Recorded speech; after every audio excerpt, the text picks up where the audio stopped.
Sit on your bed one day and ask yourself, what remarkably stupid things am I doing on a regular basis to absolutely screw up my life? And if you actually ask that question, but you have to want to know the answer, right? Because that's actually what asking the question means. It doesn't mean just mouthing the words. It means you have to decide that you want to know. You'll figure that out so fast it'll make your hair curl.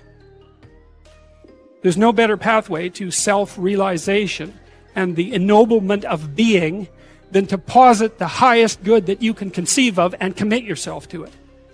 And then you might also ask yourself, and this is definitely worth asking, is do you really have anything better to do? And if you don't, well, why would you do anything else? If you orient yourself properly and then pay attention to what you do every day, that works. And I actually think that that's in accordance with what we have come to understand about human perception, because what happens is that the world shifts itself around your aim. Because you're a creature that has an aim. You have to have an aim in order to do something. You're an aiming creature. You look at a point and you move towards it. It's built right into you.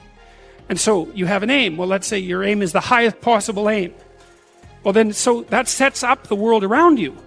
It organizes all of your perceptions. It organizes what you see and you don't see. It organizes your emotions and your motivations.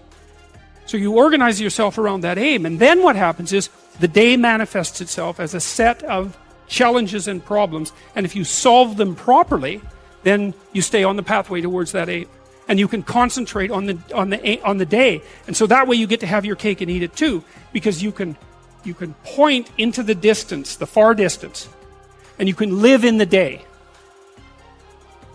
And it seems to me that that makes every moment of the day supercharged with meaning. That's how, because if everything that you're doing every day is related to the highest possible aim that you can conceptualize, well, that's the very definition of the meaning that would sustain you in your life. Well, and then the issue is, well, back to Noah. Well, all hell's about to break loose and chaos is coming. It's like when that's happening in your life, you might want to be doing something that you regard as truly worthwhile. Because that's what will keep you afloat when everything is flooded. And you don't want to wait until the flood comes to start doing that, because if your ark's half built and you don't know how to captain it, the probability is very high that you'll drown. Ask and it shall be given you. Seek and ye shall find. Knock and it shall be opened unto you. For everyone that asketh receiveth, and he that seeketh findeth, and to him that knocketh it shall be opened. That sounded pretty optimistic again. But again, I think it's a description of the structure of existential reality, and by which I mean, when I'm in my clinical practice and I observe, and this is also the case with my students, is, let's say, people's lives aren't what they would like them to be. And so then you ask, why? Well, forget about tragedy and catastrophe, because that's self-evident, and we're not going to discuss that.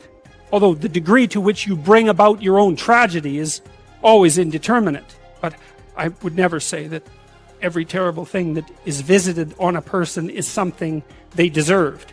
I think that that's a very dangerous presupposition, especially because everyone gets sick and everyone dies.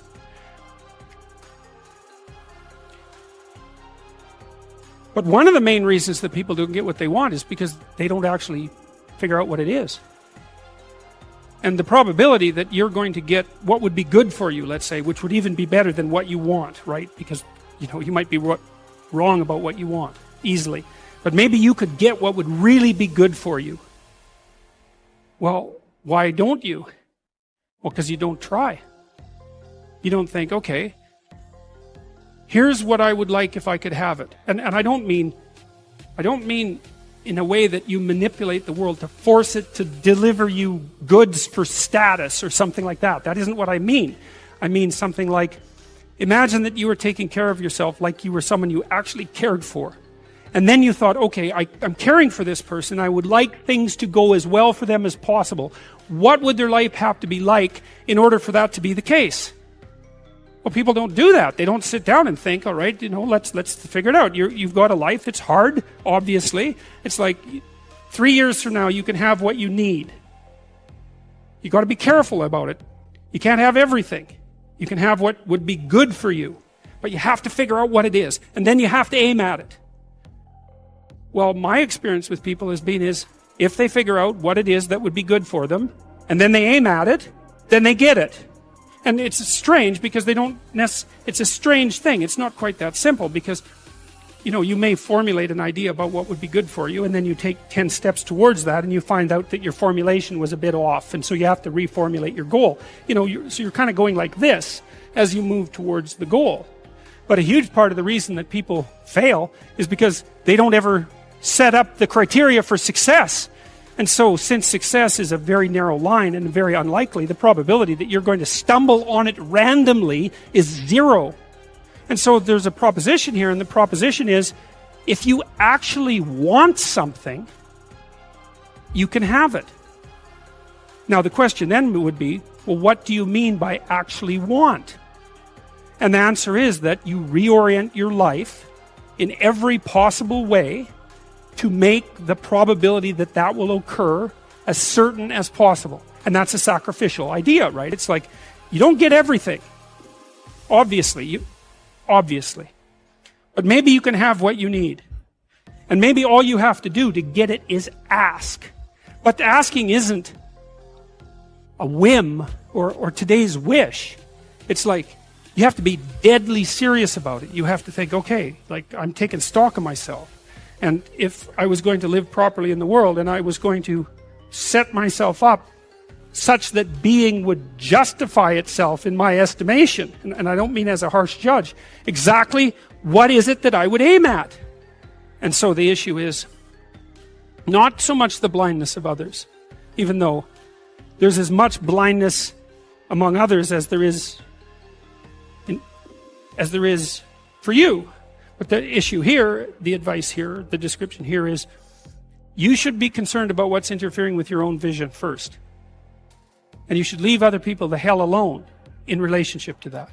And so if your mode of being in the world is, if you would just act better, things would improve for me, or if you identify the evil and the catastrophe as something that's outside, that someone else needs to fix, or that someone else is responsible for, then you're not going to fix that.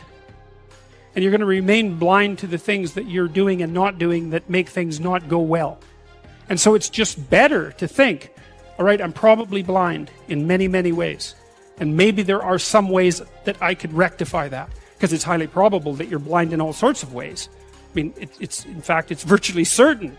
And so it's just more useful to think, how is it that I'm wrong in this situation? I'll tell you something that I learned to do when I was arguing with my wife, which happened quite frequently, because when you actually communicate with people, you find out that there's many things that you don't agree on. And that's because you're actually different creatures.